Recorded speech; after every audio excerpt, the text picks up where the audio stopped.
So last night, after we ate our fill of yellowtail, we decided to go out for a night on the town. We ended up meeting some really cool guys stationed at a local Air Force base around here. These guys were a blast to hang out with. They ended up inviting me back to the base the next day. And I've always been a big fan of jets since I was a little kid. So I figured, why not? Plus, we still have windy conditions, so snorkel fishing will have to wait. They even have a jumpsuit that fits me.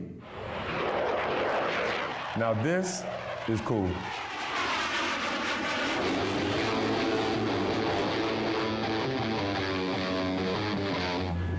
So, let's say I was ever a billionaire, okay, I had that money.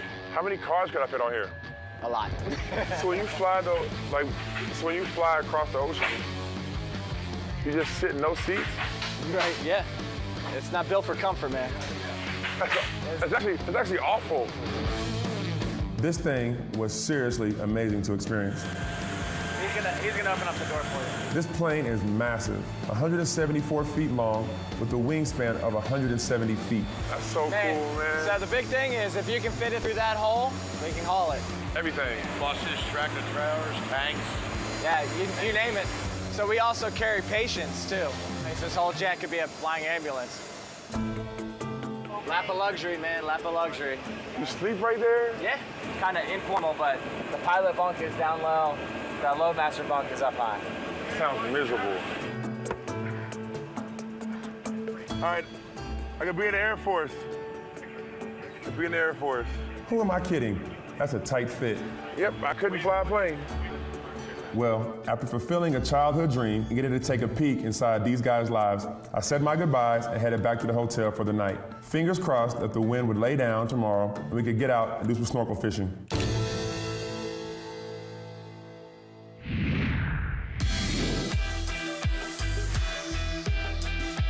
What's up, fellas? Hey. You guys doing all right? Yeah. The next morning, I met back up with Robert, and it's finally time to try some snorkel fishing. What's the plan for today?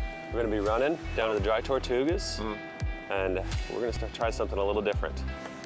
Snorkel fishing. So what's the exact idea of it? You know, a lot of fish are very hard to target. We can get in the water and actually see them and interact with them, but still use the fishing gear as opposed to the spearfish gear. You fish just like patch reefs or?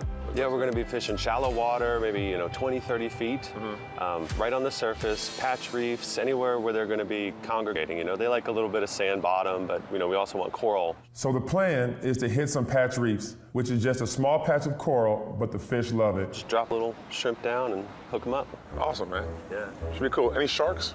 Yeah, of course. Nice. This is the ocean. Yeah. The good thing I'm bigger than most sharks, so then usually I'm okay. Wow, fishing in the water sounds crazy, but I'm up for the challenge. So what gave you the idea to start doing this? I've loved spearfishing and diving all of my life.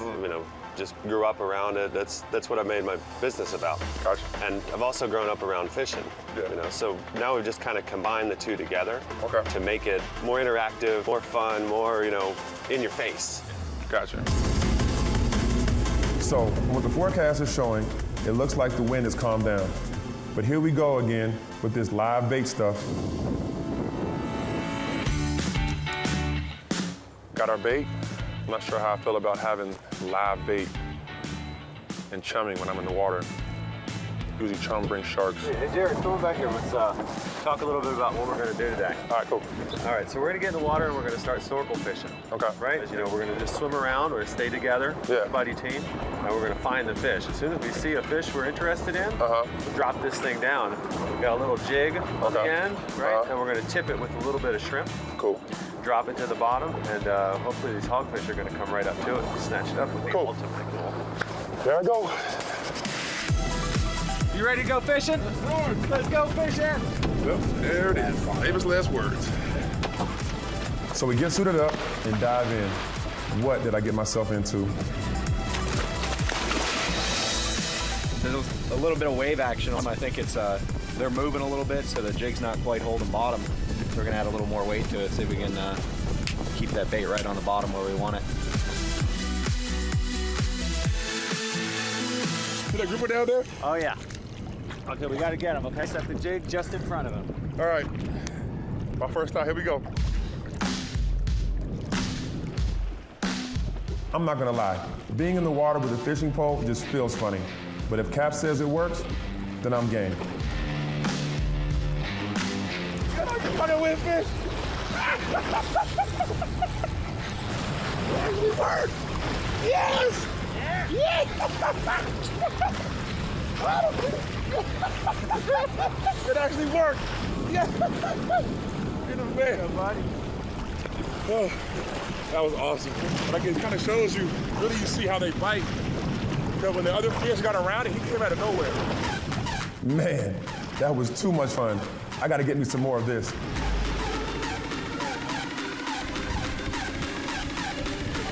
Looks like he's got him chummed up for him. Oh, he's on. Hooked up.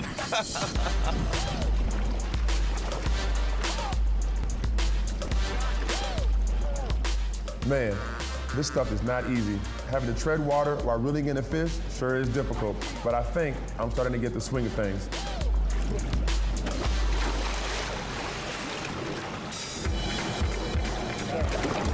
There he is. There he is. There he is. What we're looking for. Real king. Let's see if he makes it. They gotta be 20 inches. Well, he's not gonna be happy about that. Not gonna let him see me do this.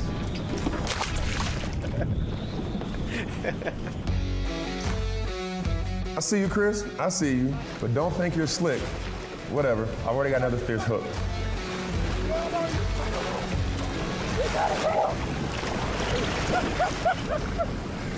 Yes! Success! I never dreamed it would be this much fun.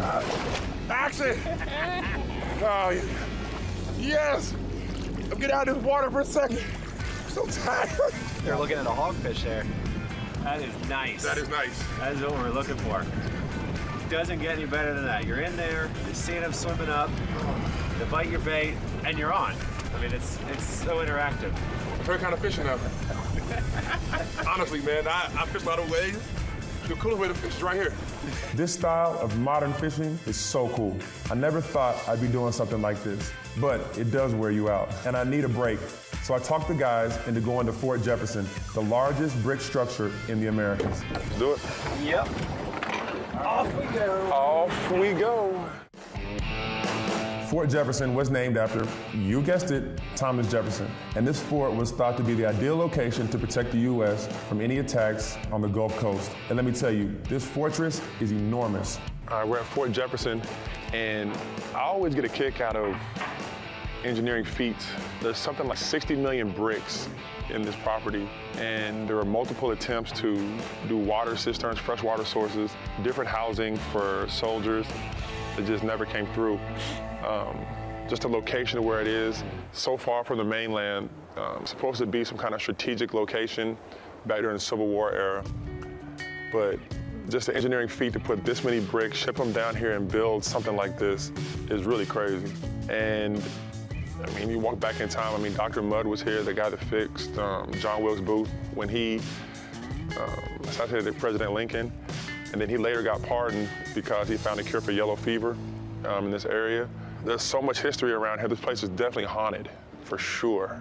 There's no way I'd ever stay here at night. There's spiders everywhere. But the engineering feat of it's pretty cool. I'm gonna go fishing now. I've accomplished my history for the week, and time to do something cool right now. Go fishing. I've had my history fixed, and my legs are back under me. Now it's time to get back to the fun. So I'd never throw a normal rod and reel in the ocean, but this one's okay.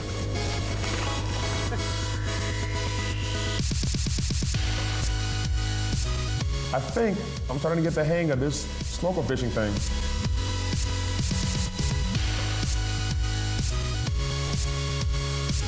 My second yellowtail. 2 fish? It was better before. Cap is gonna make some adjustments. So the heavier hook, they were seeing it, the fish were seeing it, and they weren't coming in quite strong enough, quite fast enough, so we switched out to a little lighter hook. It's gonna hide better in the bait. The fish are gonna bite it better. I spotted a really nice mutton, but I swear I've been at it for over an hour trying to get this fish to bite. This fish kept eating all the bait in the water except the bait on my line. But I knew if I was just patient enough, he'd bite.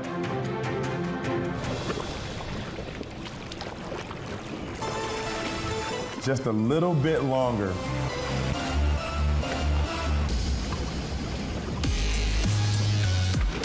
Finally, I got this fish hooked up, and there's no way I'm letting him get away. I'm 6'11", and this fish is seriously trying to pull me to the bottom.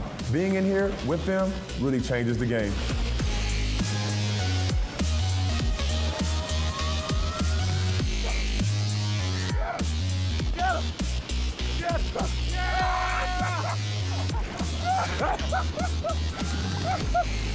Oh my God, that was legit like honey. We stalked that fish for like 40 minutes. Oh my God.